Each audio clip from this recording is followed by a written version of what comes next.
Sebentar Pak ya. Kasih doakan Bapak Sudarto. Silakan Bapak Sudarto J. Bapak sebagai guru muda Madya yang ke-7. Guru ya Pak ya, SMP Negeri 2 Kutorejo. Baik Bapak. Jadi Bapak mau ahli madya ya Pak ya. Ini Bapak sudah menyebutkan beberapa poin upaya standar untuk jabatan yang 7 ya Pak ya.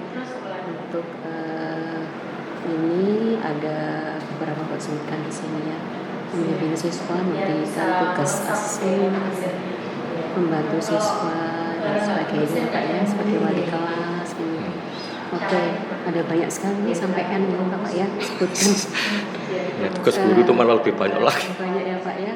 Tapi ini sudah Bapak lakukan semua Bapak ya? Insya Allah sudah. Baik Bapak, sudah Bapak lakukan tugas ini?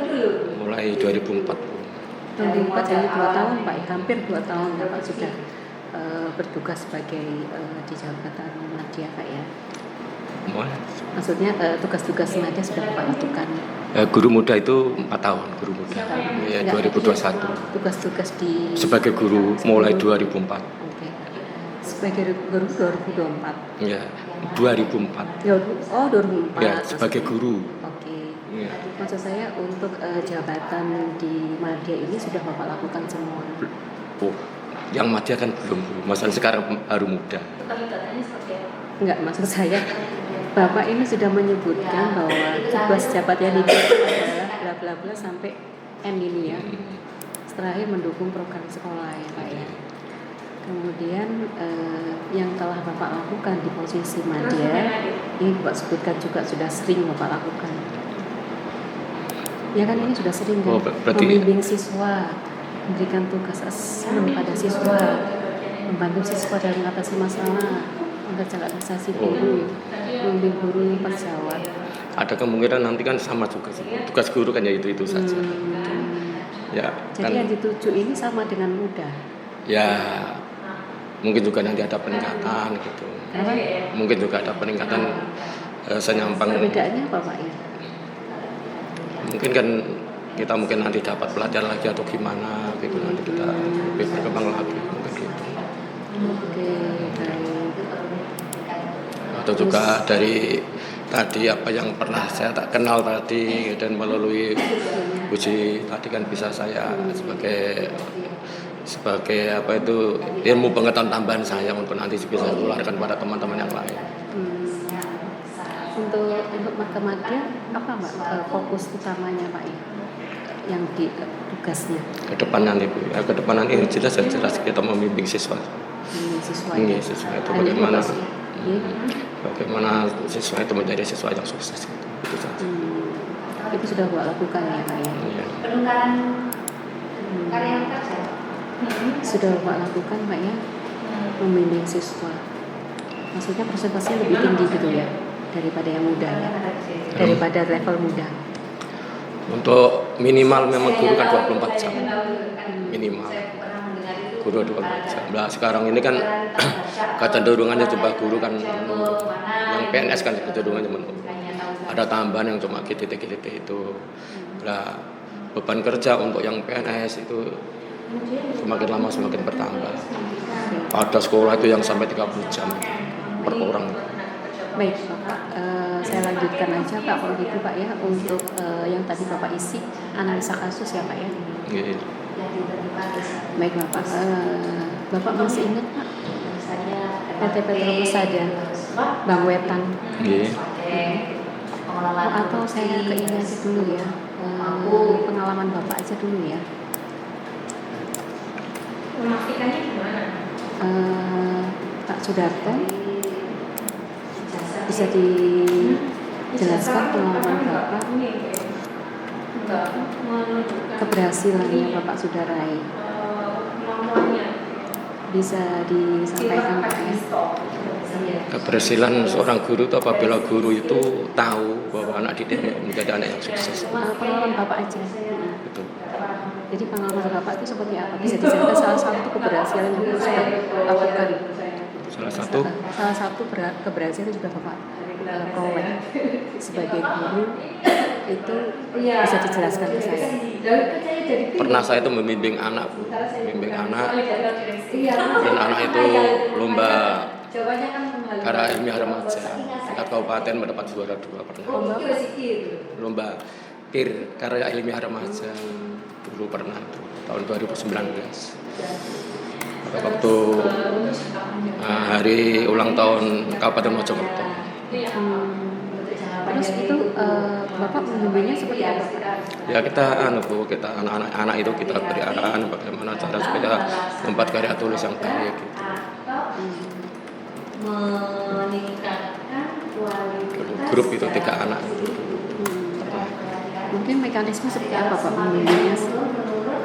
Maksudnya langkah-langkah yang Bapak lakukan Ya, pembimbingan seperti apa? kita beri penjelasan guru apa yang dimaksud dengan karya tulis gitu.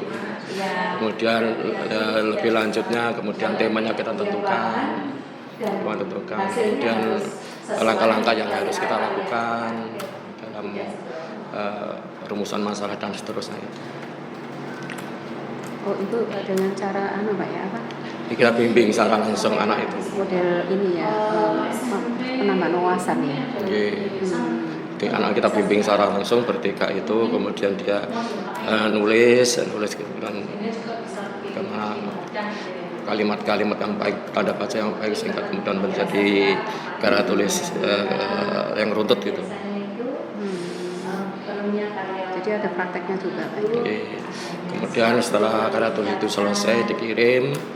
Kemudian untuk ujinya anak itu suruh mempresentasikan, termasuk juga kita melatih presentasi anak supaya dia itu berani presentasi di hadapan teman-teman. Latihannya ya di hadapan teman-temannya dulu, kemudian setelah dia semakin lama semakin bagus, dan hafalannya juga bagus, tingkat keberaniannya juga bagus, kemudian diberi teman-temannya juga yang sebagai audien itu memberi pertanyaan-pertanyaan. Ya, kemudian dia bisa lancar menjawabnya. Alhamdulillah pada waktu prakteknya juga anak itu bisa melakukan pelaksanaan tugas dengan bagus juga. Kemudian mereka jadi juara ini. Setelah Bapak lakukan bimbingan juga 1 orang Pak yang juara ini Pak. Apa Bu? 1 orang ini. 3 anak. 3 anak ya. Bapak kok sama Bapak 3 anak ini, hanya 3 anak ini yang Bapak bimbing gitu ya. Kemudian juara 2. Juara 3-tiganya. Iya kan memang itu tim itu. Tim.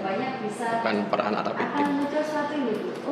Oh iya dari pendidikan itu ternyata bisa menggantikan sesuatu yang melatih kita untuk kemudian sumber daya mereka otomatis akan untuk masyarakat meningkatkan mereka setelahnya.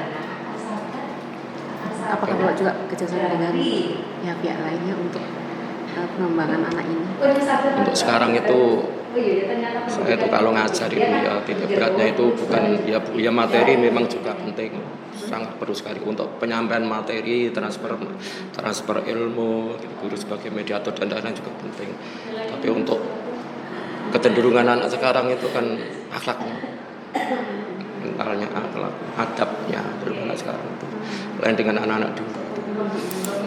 Alhamdulillah di sekolah saya itu ada program itu, berarti untuk supaya akhlaknya anak-anak itu, adabnya anak-anak bisa terkendali, ya tidak nemen-nemen lah nakalnya itu. Untuk memberikan akhlak itu siapa Pak? Nah, termasuk diantaranya guru-guru umum juga, tidak harus guru agama juga. Termasuk saya itu kan masalahnya kan guru agamanya masih honorer, sehingga saya juga dilibatkan di sana. Masuk untuk menjadi imam sholat duha, imam sholat zuhur. Jadi di sana itu ada pembiasaan sholat wajib, sholat fardu berjamaah di lapangan upacara itu. Masalahnya musolanya tidak muat sehingga sholat fardu zuhur sama sholat duha tiap hari itu dilakukan di lapangan. Jadi per anak itu membawa sajadah, terpal disediakan oleh sekolah, tiap pagi ada yang piket, masuk terpal. gitu. Berarti Bapak minta nggak ke guru-guru honorer untuk membimbing mereka gitu Pak? Iya ya selain guru agama tadi honorer ada yang P3K1 Putri kan walaupun dia guru agama kan nggak bisa ngimami. Ada guru honorer termasuk saya, di samping sholat itu sholat duha, di salah-salahnya itu sedikit banyak ya diberi nasihat-nasihat gitu. Gitu. Jadi bukan Jadi Bapak dalam tim Bapak itu apa yang Bapak lakukan untuk mensupport guru-guru lain itu untuk membimbing akhlak itu seperti apa? ya teman-teman saja untuk semangat ya, sebab hidup itu kan bukan hanya di dunia ya, tidaknya kita punya tabungan gitu. Tidaknya nanti suatu saat apabila ditanya itu ada apa yang pernah kamu lakukan. Saya pernah membimbing siswa saya mau melakukan sholat itu, mengingatkan anak didik saya sholat itu setiap hari itu istiqomah gitu. Itu pada guru-guru yang yang tadi itu teman-teman yang kebetulan dia guru agama atau teman-teman yang memang kebetulan piket atau gimana, kan ada juga yang piket yang terlibat itu. Guru piket juga terlibat untuk menertibkan anak-anak itu biar namanya azan ada ajak sholat itu aja, ada juga yang sulit juga, ada yang sampai singit-singitan di bawah meja, yang malah lebih suka di kamar mandi namanya anak kan ya. Tapi dengan walaupun begitu ya tetap anak itu harus mau nggak mau harus diajak ke lapangan. Bagaimana Bapak memberikan peningkatan pada teman-teman guru tadi Bapak ya, dan juga ke yang honorer itu seperti apa Pak ya? Ya, tim tim itu berhubungan dengan pembiasaan ketertiban anak dalam pelaksanaan sholat itu, sholat duha dan sholat duhur bersamaan. Kemudian untuk mengkoordinasikan kegiatan itu, bagaimana Bapak dengan guru-guru tadi Pak? Ya itu sudah lama itu saya sendiri itu juga melanjutkan itu. Dulunya itu ya guru agama dibentuk tim itu, kemudian guru agama itu senior, terus kemudian diangkat jadi kepala sekolah, terus kemudian saya ini yang berada posisi di bawahnya terus melanjutkan gitu. Nah berhubung saya sudah tua ya mau nggak mau saya juga harus bisa mengarahkan teman-teman tadi yang lebih muda untuk lebih semangat itu. Untuk komunikasi seperti apa Pak dengan mereka, dengan guru-guru tadi untuk untuk menjaga ini tadi, untuk memberikan pengajaran pada murid tadi, timnya tadi Bapak seperti apa Pak? Mungkin ada koordinasi, pertemuan gitu seperti ya iya pertemuan koordinasi gitu. Aku saya batuk. ada pertemuan. Ya, pertemuan, koordinasi, ya, termasuk kegiatan-kegiatan yang ada hubungannya dengan keagamaan itu sebelumnya ya dibuat panitia dulu, pernah rapat-rapat gitu. Kalau yang sholat wajib tadi kan sudah rutin. Tapi kalau memang kan dalam kegiatan agamaan itu PHBA itu kan setiap kali kegiatan kan sebelumnya memang harus ada itu. Jadi dibentuk panitia dan lain-lain, memperingati Maulid Nabi dan lain-lain. Apa yang Bapak lakukan dalam rapat itu Pak? Dalam rapat itu apa yang Bapak lakukan Pak? Ada timnya Bapak? Iya mengajak teman-teman untuk lebih bersemangat, ya, membina siswa supaya lebih baik gitu. Terus apa lagi Pak ya? Ya, rapat itu? ada teman-teman. Apa dengan teman-teman Bapak tadi? Ya supaya lebih aktif, itu aja. Aktif dan ya kita memberi motivasi saja, memberi motivasi bahwa apa yang kita lakukan itu tentunya tidak sia-sia gitu. Baik, Bapak. Kemudian Pak ini apa yang kita butuhkan? Masuk. Saya tidak masuk ke sini. Termasuk diantaranya pada waktu ngajar itu sedikit banyak saya itu contoh-contoh itu banyak yang ada hubungannya dengan itu adab siswa gitu. Seandainya ada memberi contoh-contoh apa paragraf atau contoh-contoh teks apa itu saya hubungkan dengan yang ada hubungannya dengan masalah adab siswa gitu. Kemudian bagaimana Pak? Tadi Bapak sudah mengajarkan pada siswa tadi ya, yang sekolah apa juara tadi Pak ya. Kemudian Pak sebentar Pak ya. Saya ingin Bapak jelaskan permasalahan yang Bapak hadapi. Bisa dijelaskan permasalahan yang pernah Bapak hadapi di sekolah itu ya. Mungkin bisa dengan pekerjaan atau dengan pihak-pihak lain atau dengan rekan-rekan atau orang-orang sekitarnya atau dengan siswanya. Apakah ada permasalahan yang mungkin membutuhkan tahap-tahap penyelesaian yang pernah Bapak lakukan seperti apa? Permasalahan secara umum tadi teman-teman itu ya ngajarnya itu banyak jam sehingga ya permasalahan umum itu kadang-kadang ya memang manusiawi juga kelelahan gitu. Masalah mengajar itu kan kita itu yang dihadapi itu manusia bukan benda. Jadi kan dalam waktu 40 menit itu harus selalu fokus menghadapi anak-anak dengan karakteristik anak yang berbeda itu. Jadi fokus terus itu. Padahal kadang-kadang ada yang dalam 1 hari itu 8 jam full. Dan itu kan teman-teman ya banyak juga yang mungkin ya kelelahan atau gimana. Itu permasalahan cuma itu aja. Terus bagaimana Bapak menyelesaikannya? Bisa dijelaskan? Ya itu ya tentunya ada juga kita membuat usulan kepada sekolah yang ada hubungannya dengan kekurangan itu, sehingga sekolah ya mengirimkan anjab ya analisis jabatan ke dinas bahwa di sini kekurangan guru A, B, C dan seterusnya itu. Kemudian kemarin itu ada perintah dari dinas untuk sekolah mengadakan tes gitu. Tapi yang dites itu GTT untuk mengadakan penerimaan itu GTT ya, itu diumumkan secara terbuka. Dan ada beberapa orang yang mengajukan lamaran, kemudian yang mengetes itu dari pihak dinas pengawas, yang ngetes pengawas serta ketua MP dan kepala sekolah itu. Alhamdulillah kemarin itu diterima 4 guru GTT sebagai guru baru di situ yang mengisi kekurangan jumlah jam.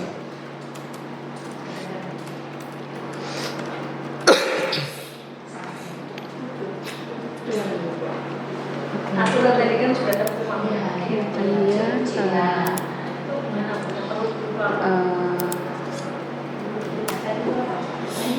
Bentar Pak ya. Kemudian Pak di sekolah apakah Bapak pernah ya adanya namanya ada perselisihan dengan sesama guru, dengan kepala sekolah atau dengan pihak PLN yang ada di sekolah itu? Bisa jelaskan Pak biasanya perselisihan apa yang Bapak pernah hadapi Pak ya? Perselisihan Ya mungkin beda pendapat atau bagaimana ini terkait dengan permasalahan dengan orang-orang di sekitar Bapak. Pernah ya saya ngajar kelas 9 Bu. Ada siswa namanya Dava ya. Sejak kelas 7 dia itu memang sering kali melanggar aturan Bu. Sering kali melanggar aturan.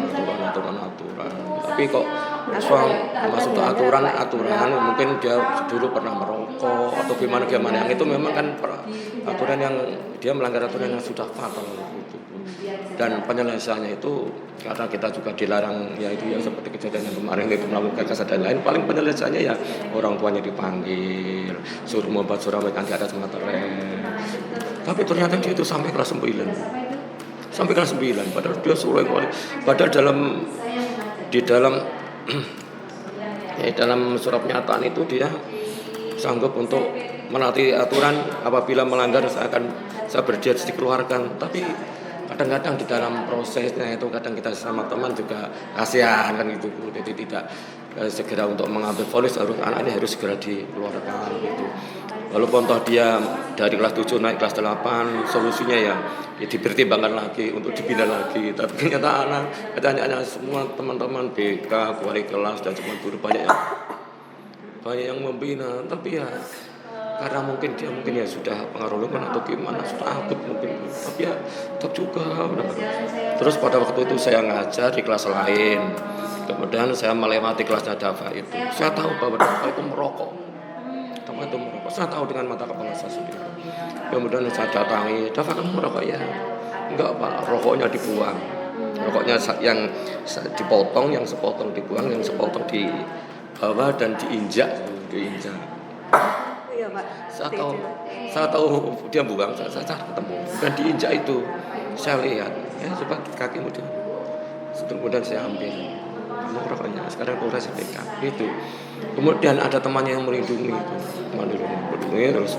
Kemudian setelah dia oleh BK terus diselidiki oleh BK, kemudian temannya itu mengakui bahwa Dava memang merokok, tapi Dava tidak mau mengaku, tapi temannya mengakui bahwa Dava merokok. Kemudian sampai pada ujungnya orang tua dipanggil lagi karena sebelumnya dia sudah sering kali melanggar aturan dan bermatore dan berusaha untuk dikeluarkan. Jadi orang tuanya itu dipanggil di depan dewan guru semuanya di kantor itu. Orang tuanya itu sampai kosel-kosel.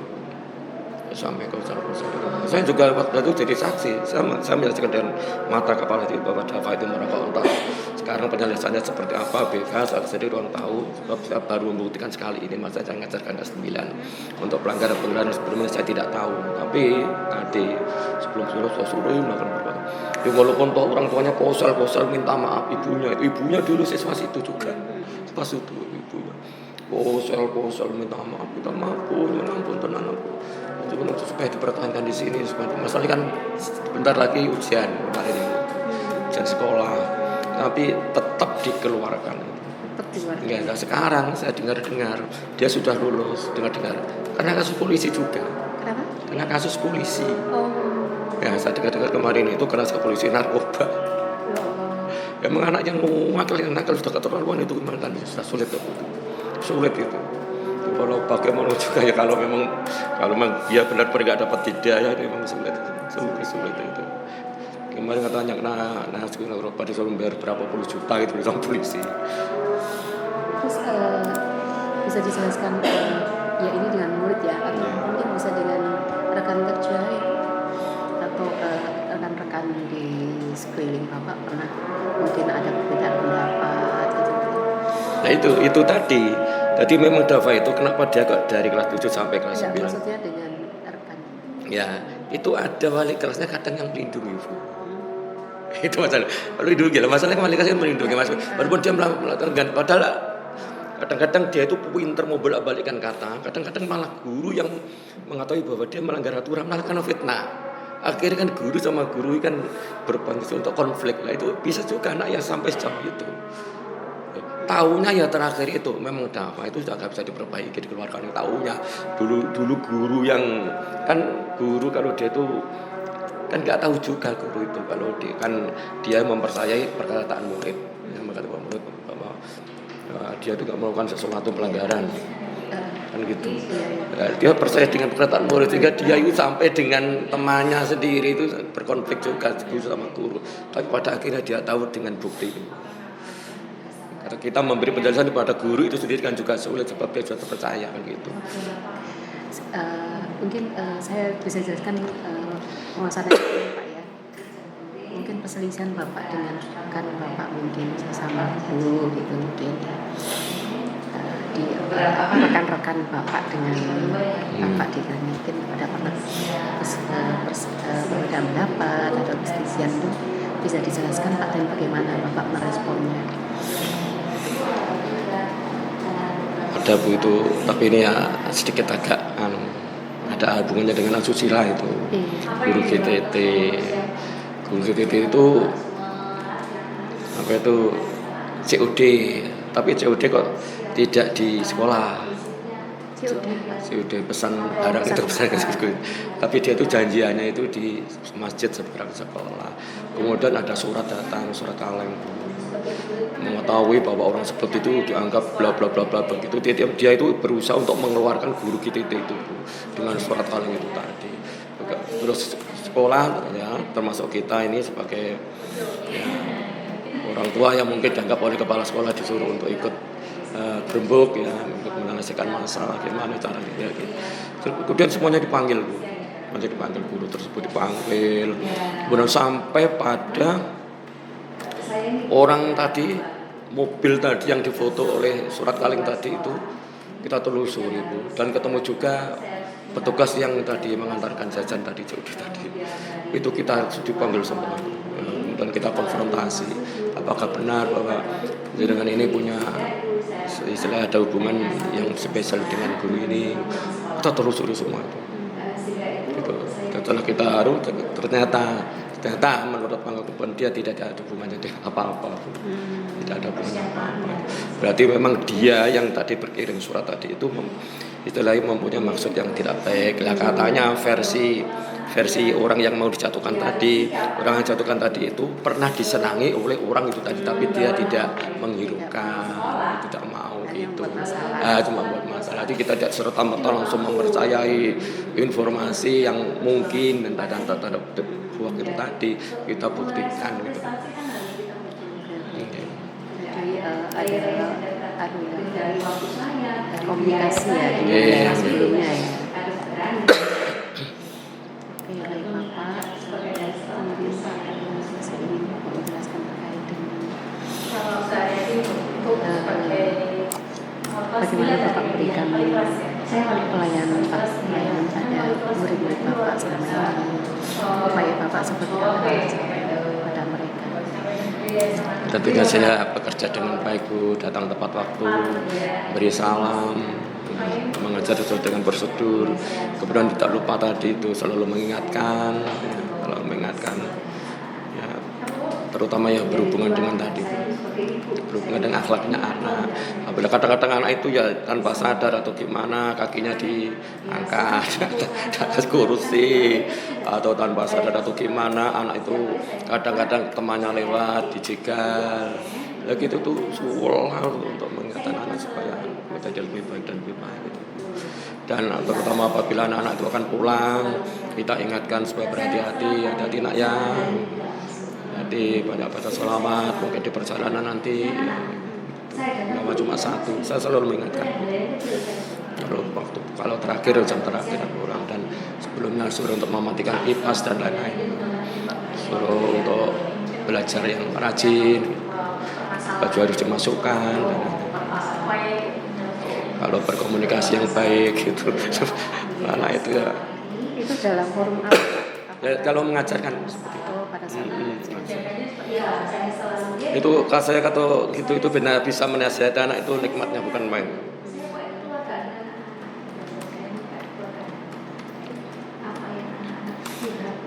Apakah ada upaya untuk menggali kebutuhan dari murid Bapak? Apakah ada upaya Bapak untuk menggali kebutuhan dari murid Bapak?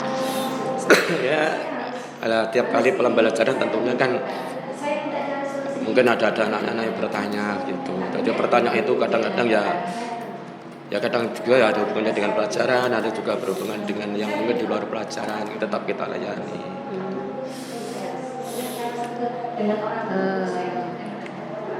Maksudnya menggali apa sih yang dibutuhkan oleh saya ini?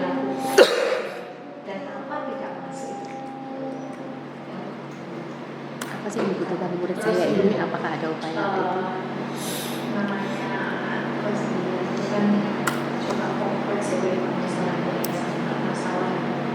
Ya kadang-kadang anak itu kadang-kadang ya kalau mungkin pembelajaran itu ada hubungannya dengan praktek, anak-anak itu menginginkan praktek, kita juga layani juga praktek. Contohnya teks prosedur, cara membuat sesuatu itu, jadi di situ kan ada struktur teksnya, tujuan, alat bahan, langkah-langkah, kemudian penutup itu di samping teori kita jelaskan, nanti kita praktek apa sama anak-anak, kemudian anak mau rekomendasi untuk praktek ini pak ya, sebenarnya kita layani sesuai dengan keinginan anaknya, kita buat kelompok dan seterusnya. Gitu. Dari kebutuhannya apa yang disiapkan untuk bahan-bahannya? Iya, termasuk apa yang menjadi kebutuhan dari praktek itu tadi tentunya kan anak-anak harus mempersiapkan dalam kelompok itu. Mungkin kalau saya prakteknya sederhana saja Bu. Masalahnya kan tidak beratnya bahasa Indonesia kan pada teksnya, bukan pada prakteknya. Tapi setidaknya kan dengan kita memberi praktek pada anak, kita kan mendorong anak itu supaya mempunyai jiwa wira swasta dan lain-lain mungkin suatu saat nanti. Ya kan mungkin juga ada manfaatnya juga gitu. Membuat tesus atau membuat jasuke atau membuat apa gitu. Tidaknya ada manfaat juga untuk anak itu.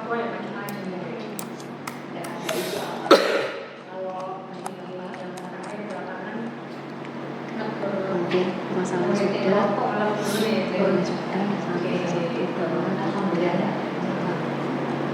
itu apa namanya ini juga cukup dinamis ya. Kemudian Bapak saya menggunakan terkait dengan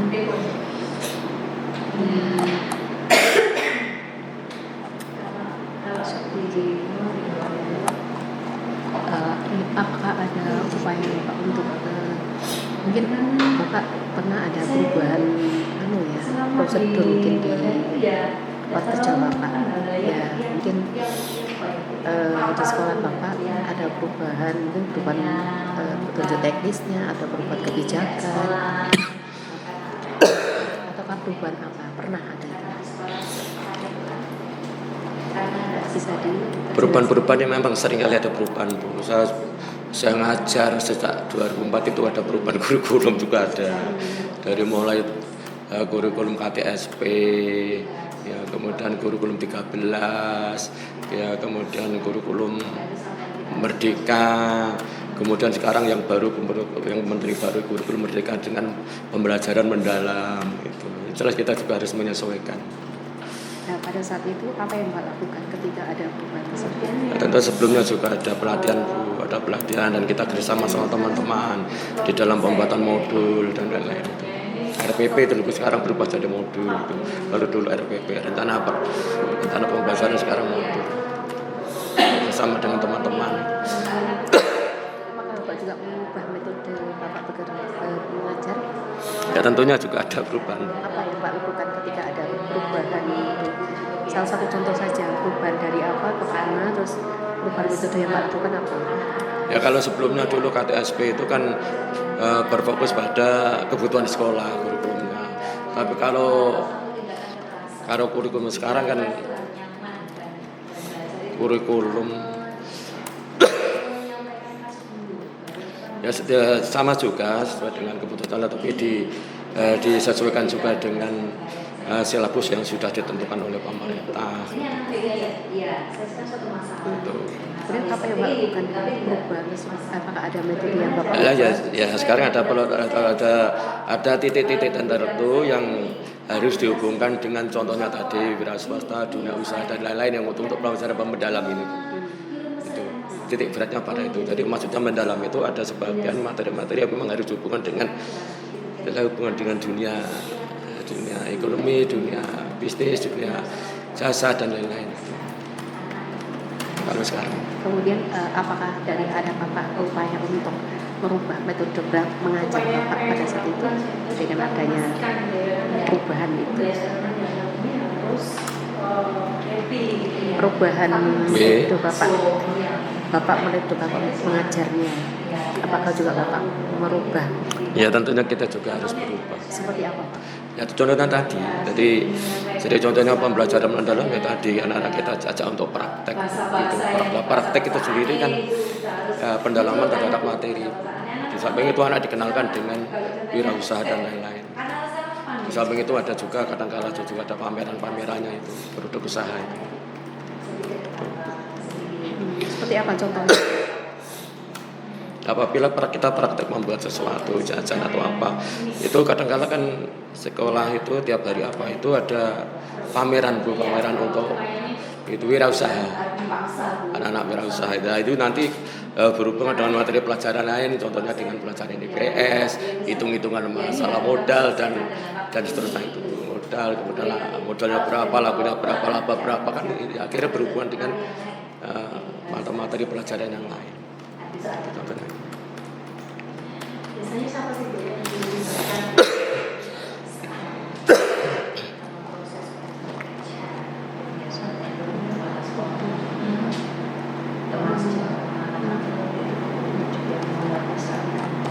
Baik Bapak, saya kira ini cukup yang satu ini.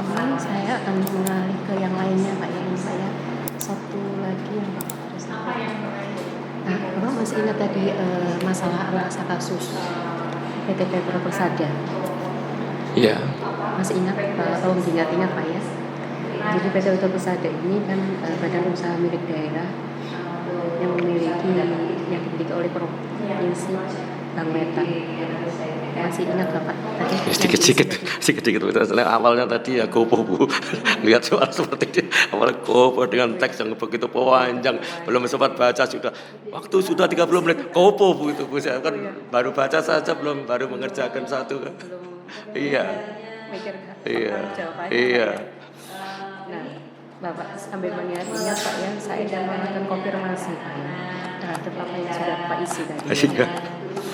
Ya, pertama saya ingin menanyakan persoalan bagian 1. Tentukan permasalahan utama. Ya, ini Pak sudah menjelaskan ya. 5 tahun setelah PHBI diberi Pemda tidak kunjung melakukan produksi. Iya. 2, budaya kerja yang kurang kondusif. 3, 6 bulan yang lalu sempat terjadi mogok kerja dengan karyawan. Nah, itu ya Pak ya. Kemudian yang lebih adalah solusi. Solusinya tim optimalisasi blok para yang partisipasi Bang Wetan pada blok yang belum dikelola, memanfaatkan energi terbarukan. Ini apa Pak maksudnya? Itu tadi saya itu masih kabur. Masih kabur saya. Perlunya efisiensi terhadap budaya kerja sehingga menjadi efektif. Bisa dijelaskan Pak? Efisiensi terhadap budaya kerja. Jadi itu kan ada juga kasus yang penyalahgunaan anggaran itu Bu. Oh ya. Ya, yang budaya dia itu apa itu tadi saya melakukan perjalanan dinas ya, yang tidak efektif karena mengajak keluarga, famili dan lain-lain itu tadi. Nah, mestinya itu kan kurang tepat atau tidak benar itu. Nah, mestinya kan itu perlu diefektifkan. Jadi kalau memang dia benar-benar perlu kunjungan kerja atau gimana, mestinya ya untuk yang bersangkutan sendiri dan bisa dipertanggungjawabkan, mestinya kan itu. Kok tidak malah mengajak keluarga dan lain-lain. Nah, ini solusinya seperti apa Pak? Nah ya, mestinya kan tadi harus lebih didisiplinkan lagi untuk tenaga kerjanya supaya dia di dalam bekerja itu lebih jujur gitu, lebih bisa dipertanggungjawabkan. Dengan cara apa? Dengan cara mungkin ya memberi aturan dan harus ada sanksinya dalam aturan itu. Kalau memang dia ketahuan melanggar ya harus ada sanksinya. Sanksinya seperti apa? Kalau memang dia tidak mengindahkan terhadap aturan yang sudah disepakati tadi, yang sudah ditetapkan oleh perusahaan, dan dia melanggar, dan tentunya diberi sanksi gitu. Kalau orang itu kan, apalagi pada orang Indonesia, kalau tidak ada sanksi kan seenaknya sendiri. Menurut Bapak untuk ini sanksinya apa Pak? Sanksinya ya bisa juga, tapi di situ tadi juga ada, tapi saya lupa. Ya, ini menurut Bapak yang ini kan dari pernyataan apa menurut Bapak sanksinya? Sanksi kan Tidak ada Bapak nggak tulis. enggak, saya kira agak nulis sanksi. Kita baru sadar sekarang kalau memang aturan itu harus ada dan harus diberi sanksi gitu. Saya tadi nggak sempat nulis sanksi itu. Enggak, saya menggali sanksinya apa? Kalau Bapak bisa menjawab maksud saya.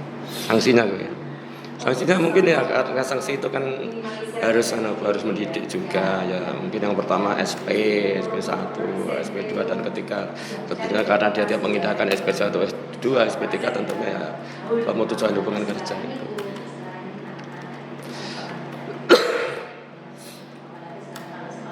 Kemudian yang ketiga, memberikan maklumat terkait efisiensi anggaran di industri pada kinerja. Ini seperti apa? Memberikan maklumat terkait efisiensi anggaran. Apa maklumatnya Pak? Maklumat itu kan sama dengan pengumuman. Pengumuman bahwa diberi pengumuman bahwa sebagai tenaga kerja itu harus efisiensi Bu. Efisiensi terhadap semua kebutuhan anggaran.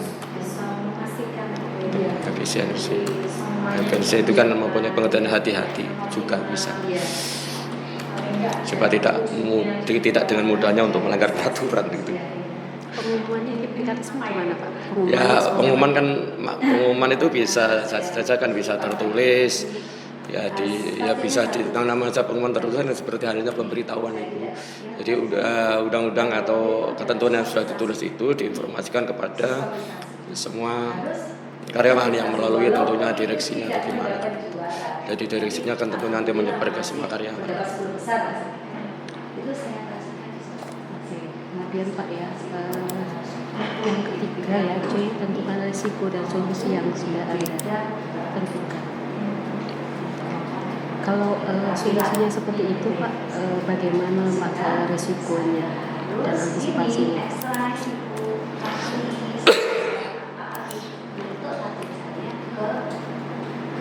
Risiko. Tentukan risikonya dari solusi yang Bapak sebutkan tadi. Apa risikonya Pak?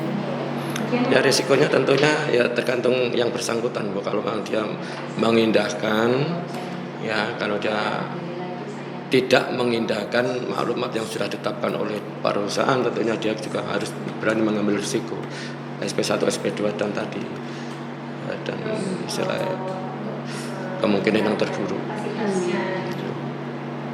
Risikonya kan gitu. Tapi apabila dia mengindahkan, tentunya kan seandainya ada keuntungan. Risiko bagi perusahaan maksud saya. Ya, perusahaan kan tadi di samping itu kan tadi ada investasi juga CSR tadi. Ya, CSR tadi hubungannya dengan pendidikan tadi kan Bu ada itu. CSR yang ada hubungannya dengan pendidikan. Dan dia memberi CSR kepada warga masyarakat untuk disekolahkan, diberi dana untuk bisa sekolah, melanjutkan pendidikan kan gitu. Dan mungkin nanti apabila dia sekolah sesuai dengan kebutuhan perusahaan kan bisa direkrut di perusahaan itu, memberi peluang pada. Risiko tadi kalau itu Bapak berlakukan, risikonya bagi perusahaan apa? Nanti kalau terjadi apa tadi Pak buat sampaikan tadi pengembangan ini profesi. Risikonya bisa positif, bisa negatif Bu. Bagi perusahaan ya apabila yang bersangkutan bagi yang bersangkutan bekerja dengan baik. Yang negatif tentunya nanti ada tenaga kerja yang keluar, otomatis kekurangan tenaga kerja. Terus apa yang Pak lakukan? Nah tadi itu hubungannya dengan pendidikan tadi, CSR tadi. CSR kan tadi ada CSR tadi. CSR dengan kita memberi bantuan biaya pada generasi muda yang ada di wilayah itu, tentunya kan apabila dia sudah lulus dia bisa mendharma baktikan pada perusahaan yang ada di daerahnya, memberi peluang pada tenaga kerja yang ada di sekitar perusahaan.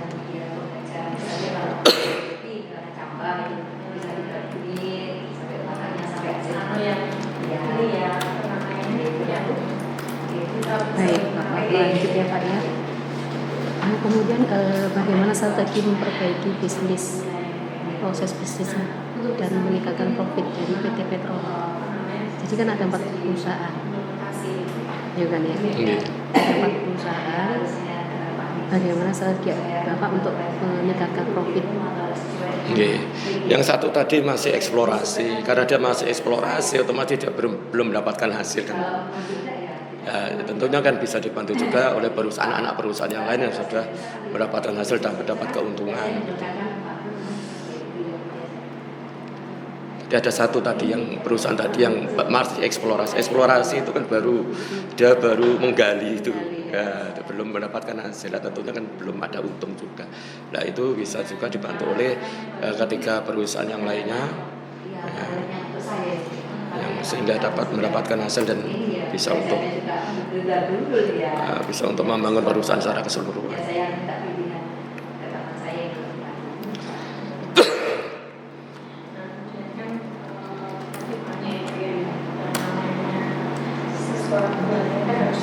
Gimana Pak? Bagaimana upaya itu bisa menjelaskan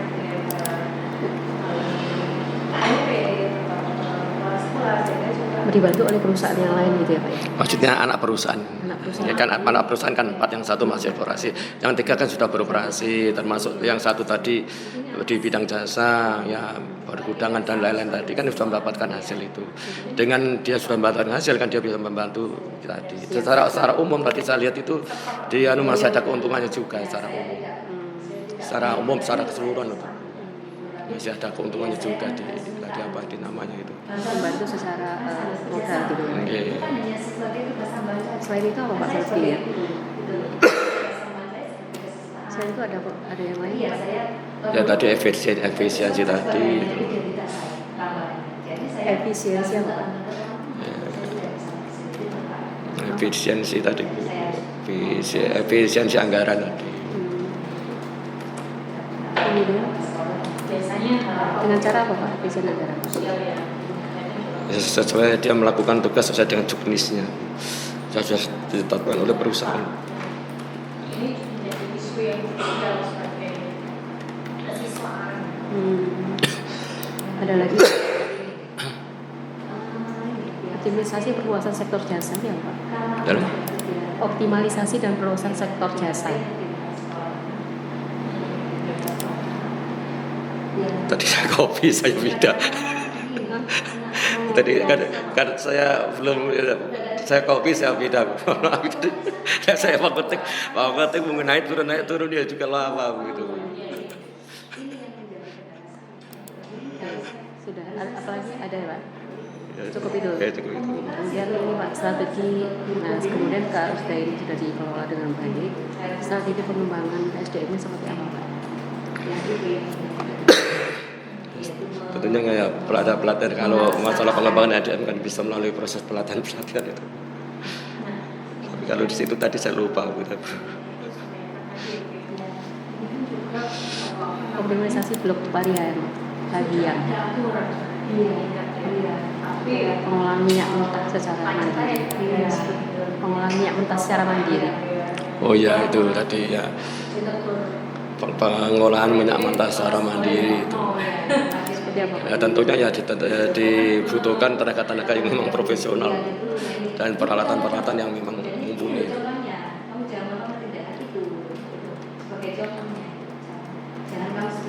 Dengan cara apa Pak ya? Ya, tadi ya, peningkatan kemampuan tenaga yang profesional dan peralatan-peralatan yang mendukung. Kemudian peningkatan profesional dan peralatannya dengan cara apa Pak? Meningkatkan tenaga profesional dan Ya, jadi pelatihan-pelatihan tadi sehingga menjadi tenaga yang profesional. mungkin langkah-langkahnya seperti apa untuk meningkatkan? Atau juga bisa diberi pendidikan atau disekolahkan atau gimana. Saya asli Blora, di sana itu ada Cepu. Cepu itu pusat pendidikan migas seluruh Indonesia. Itu dari luar Jawa, kadang dari luar negeri itu banyak pendidikan di situ. Yang pendidikan itu tidak cuma anak migas saja, itu kan ada perguruan tinggi migas, AK migas itu. Termasuk orang-orang yang sudah bekerja itu ya pendidikannya di situ untuk meningkatkan kemampuannya itu. Contohnya seperti itu.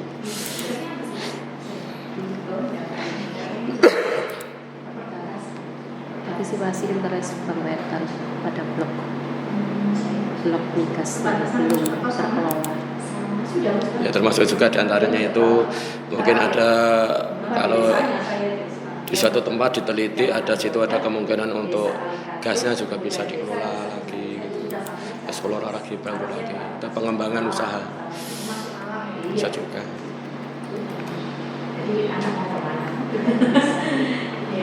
Fokus pada pengembangan program dan makro ya. Jika terdapat kurang lebih 4 sampai 5 sumber sesuai dengan KPI yang diberikan oleh kontraktor utama. Gitu ya Pak ya. Bisa dikembangkan sumur-sumurnya, sumur eksplorasinya.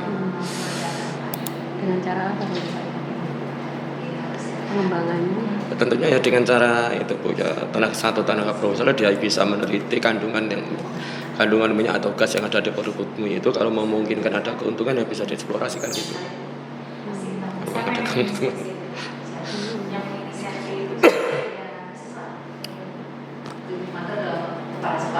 Di penambahan sumur-sumur gas.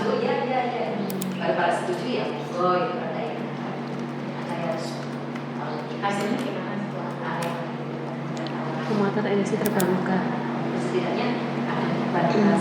Fokus pada pengembangan pembangkitan listrik dengan energi non fosil. Proyeksi pada paling mungkin energi surya. Itu tentunya ya pengembangan energi yang terbarukan tentunya ya juga harus berinovasi. Nah, inovasi itu memerlukan tenaga yang terlatih.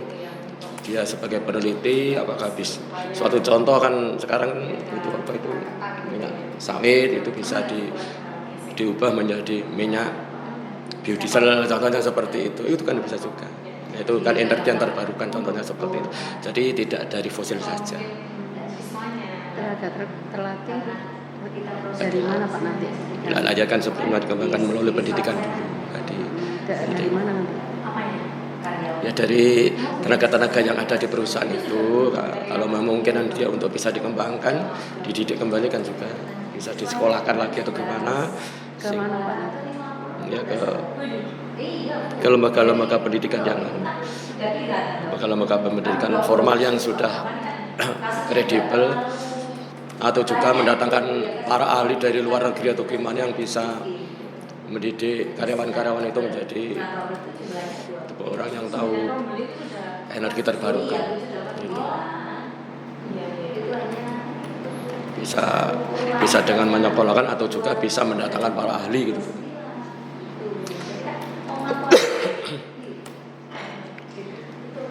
Otomatisasi dan perluasan sektor jasa. Bisnis pergudangan. Iya. Ya, bisnis pergudangan itu bisa diekspansi dengan disewakan kan juga bisa. Bisnis pergudangan bisa disewakan atau juga bisa untuk menampung dari hasilnya sendiri juga bisa, atau disewakan juga bisa. Dan hasil dari sewa itu kan bisa digunakan untuk tanpa modal perusahaan.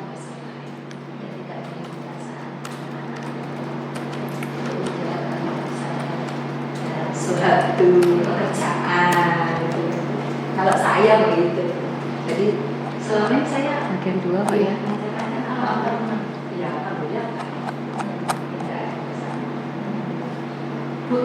Tiga isu ya Pak ya. Pendidikan, kemudian air ya Pak ya. Perpipaan dan saluran air Dan dan yang ketiga adalah infrastruktur. infrastruktur jalan. Bapak milih yang mana? Jalan dulu Bu.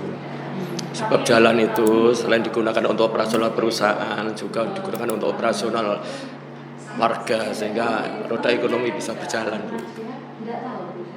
Kalau jalannya jelek gimana orang mau menjual hasil bumi dan lain-lain kan ya kesulitan juga. Di samping itu perusahaan kan juga perlu jalan yang bagus untuk sarana transportasi mobil dan lain sebagainya, untuk ngangkut BBM atau angkut alat-alat atau angkut karyawan dan lain-lain. Kemudian yang kedua instalasi air gitu, perpipaan. Jelas perpipa juga penting juga, dan instalasi air. Instalasi air itu di samping juga untuk kebutuhan masyarakat, juga untuk perusahaan juga. Itu kan kebutuhan pokok lah, kebutuhan pokok kan harus dilakukan juga. Kemudian yang ketiga pendidikan itu. Pendidikan. Kenapa Bapak jalan dulu daripada perpipaan atau pendidikan? Pendidikan itu kan ya, tadi kan lebih dulu karena itu hubungannya dengan mati dan hidupnya perusahaan. Ini kan jalan, air, pipa itu kan kalau tidak ada pipa perusahaan kan tidak bisa operasi. Nah, kalau perusahaan tidak bisa operasi kan perusahaan tidak bisa memberi CSR pada masyarakat yang membutuhkan. Nah, setelah CSR itu untung, setelah perusahaan untung dapat CSR, dan CSR digunakan untuk pendidikan kan itu. Nah, pendidikan ini untuk pemberdayaan pemuda-pemuda yang ada di sekitar perusahaan itu kan gitu. Berarti jalannya dulu Pak ya. Menurut saya gitu pun kalau salah ya. Gak apa-apa, ini pendapatnya Bapak kamu. Saya sih jangka panjangnya adalah Ya itu pendidikan itu penting juga.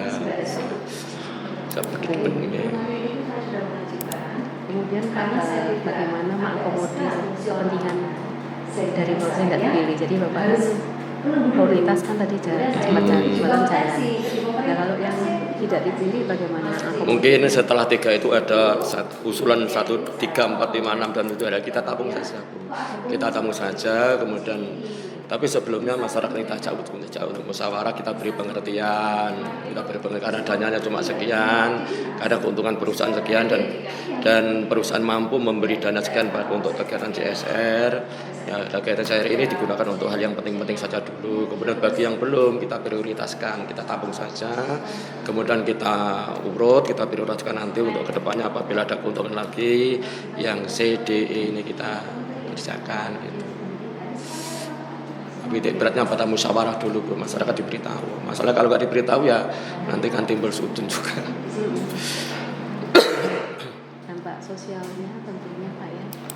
Terhadap masyarakat diberikan dampak sosialnya. Kalau masyarakat diberi tadi CSR, tentunya masyarakat merasa diuntungkan dan merasa masyarakat kan juga merasa ikut memiliki perusahaan dan dia mau membantu perusahaan dan merasa ikut memiliki perusahaan sehingga perusahaan bisa berjalan dengan baik. Di samping itu juga merasa masyarakat juga mendapatkan keuntungan karena mungkin salah satu keluarganya ada yang bekerja gitu. sehingga masyarakat juga bisa menjadi makmur kan, gitu. Endingnya kan gitu. Yang dari Kementerian Pendidikan kan lebih ke skillnya ya, Oke. skill mengajarnya. Kemudian Kasus-kasus yang mensinkronkan ya tadi. Ya, tadi kan saya rumuskan gitu tadi. Jadi dari ketiganya itu saya gabung jadi satu gitu saja. Oke. Yang ketiga Pak sekarang ya. Ketiga ini adalah soalan bagian tiga. Langkah strategis Pak ya untuk meminimalkan temuan-temuannya supaya tidak terjadi lagi Pak ya. Kan ini ada temuan-temuan ya Pak ya. Ya teman-teman oleh tadi itu pihak eksternal yang mengaudit audit eksternal tadi ya. Betul. Nah, ini apa Pak? Nah, itu kan tadi sudah ada itu Bu situ. Termasuk juga penjelasannya, tinggal saya copy saja itu. Apa ngopi tadi? Maksudnya saya lihat itu betul bung saya nulisnya terlalu lama, saya copy saya pindah itu. Dalam pengawasan lebih ketat supaya tidak ada transparansi. Supaya ada transparansi tentunya pengawasan. Rekening pejabat tanpa alasan yang jelas, dilakukan aturan yang jelas supaya dalam pelaksanaan rekrutmen karyawan sesuai dengan kemampuan yang dibutuhkan, dalam penilaian kinerja, prioritas kebutuhan strategi perkembangan, melakukan pengadaan para jasa, guarding pada sistem evaluasi pada pangkat biasa. Oke. Tadi di samping ada ada solusinya saya di atas itu. Nah solusinya tinggal saya rubah-rubah gitu aja sedikit-sedikit tadi itu. Kalimatnya saya rubah gitu aja. Menurut Bapak yang mana yang lebih prioritas? Solusinya meminimalkan temuan ini Pak, menurut Bapak yang prioritas yang mana solusinya? Solusi yang prioritas. Prioritasnya ya tadi Bu, yang jelas itu harus transparan itu aja perusahaan itu tadi, tidak boleh itu. Dengan cara apa Pak Ya ya? Mekanismenya. mekanismenya tiap karyawan itu harus diberi,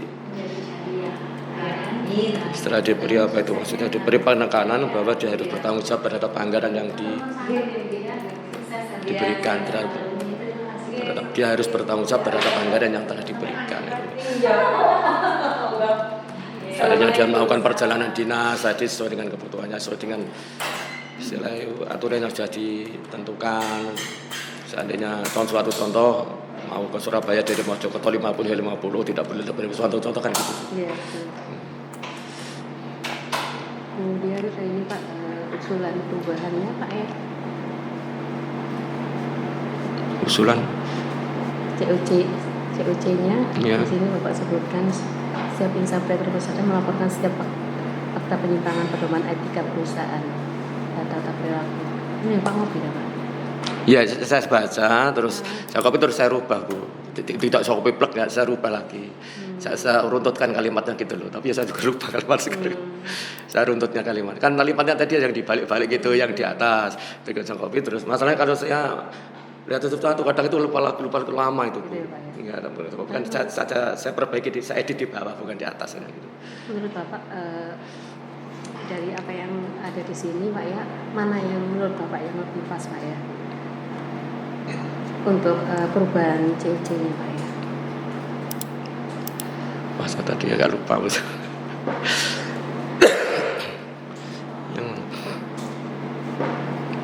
Ya, sesuai dengan kondisi latar belakang perusahaan yang ada tadi. Menurut Bapak yang mana yang lebih sesuai? Kan Bapak ini kan copy paste kan Pak ya? Ya toh? Jelem? Mengcopy kan? Iya, kalau kita tapi saya kan enggak langsung copy plug enggak, Bu. Saya copy terus saya edit, saya revisi. Saya urutkan. Nah, bisa dijelaskan Pak ke saya Pak itu? Saya kalimatnya yang lupa gitu. Padahal itu tadi mau hampir habis waktunya terakhir itu. Yang Tapi ketiga. sekarang mungkin menurut Bapak sendiri seperti apa mungkin? Kalau yang Bapak pahami, kan Bapak tadi tahu latar belakang perusahaannya kan. Iya. Kalau menurut Bapak sendiri kan sekarang sudah nggak terbatas dengan waktu Bapak ya. Mungkin Bapak bisa menyampaikan yang lain. Ya, kemudian yang pertama ya namanya perusahaan yang transparansi, kemudian tenaga kerjanya harus profesional. Kemudian apa tadi saya usia tadi teman saya lupa Bu. Soalnya tadi. Ya ini menurut Bapak maksud saya tidak. Nah, tenaga kerjanya harus profesional dan harus menjunjung tinggi demi untuk kemajuan perusahaan.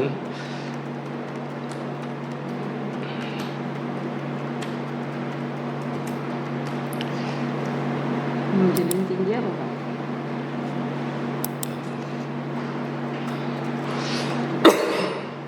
Menjunjung demi kemajuan perusahaan.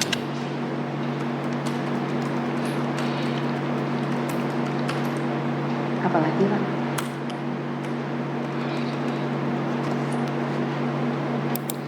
Apalagi saya bisa lupa bekerja. Ya ini yang menurut Bapak saja maksud saya. Karena ini Bapak tadi kan lebih pasti. Coba.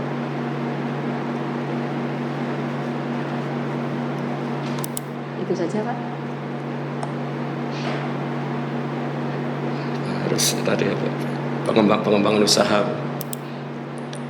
Gimana? Harus ada pengembangan usaha.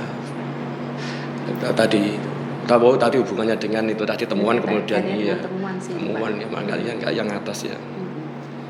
Temuannya apa ada itu pas ada di temuannya itu.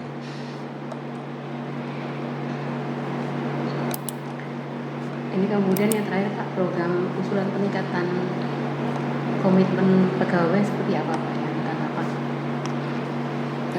lakukan? Ya, pegawai harus berkomitmen dan bekerja secara sungguh-sungguh demi kemajuan perusahaan tadi. Itu.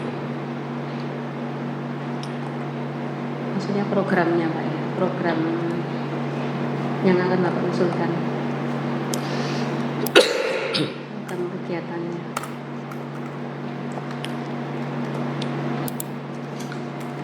Untuk peningkatan profesional pegawai tentunya dengan pendidikan dan pelatihan tadi.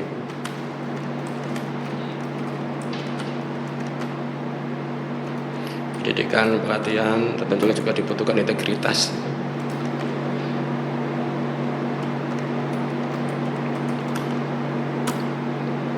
Kemudian ada lagi? Apa Bu? Mungkin temuannya Bu berarti.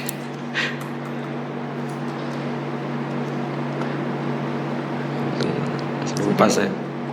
Sudah ini Pak. Nggih, Ini Bapak juga copy paste ya? yang mana Bu? Yang bawah tadi dalam menetapkan kesediaan antara perusahaan selalu berdasarkan pada kemampuan prestasi. Ya, ini kayak copy paste apa ini? Ya, terus kemudian tapi saya revisi kok Bu. Tapi kan Bapak nyontoh di situ. Soalnya kan harus Nah, ini tadi Bapak sampaikan dengan pelatihan terkait integritas. Iya. Ada lagi Pak? Nggih, sama. Cukup. Nggih, cukup. Baik Bapak. Ini makanya apa di sini banyak sekali gitu loh. Tapi ini Bapak tadi mengkopi ya. Tapi tidak plek aku tetap berada puisi. Baik Bapak, saya kira sudah cukup. Sudah selesai semua. Mudah-mudahan ke depan lebih baik Pak, sukses Pak ya. Amin, amin Bu. Sehat selalu Bapak. Ya, amin. Terima kasih Bu. Amin. Ya. Ini sudah selesai Pak. Sesi ini mungkin ini bareng-bareng ya Pak ya untuk Nggih, pulangnya. nanti saya sama teman tadi rombongan Rombongan ya, narter Pak, ya. nggih, narter. Iya. Ya, terima Baik, kasih Bapak. Bu. Ya, Mohon maaf Bu sama-sama, nggih. Pak. Mohon maaf Bu Apa-apa. nggih. Sukses ya. Nggih, assalamualaikum. Waalaikumsalam warahmatullahi.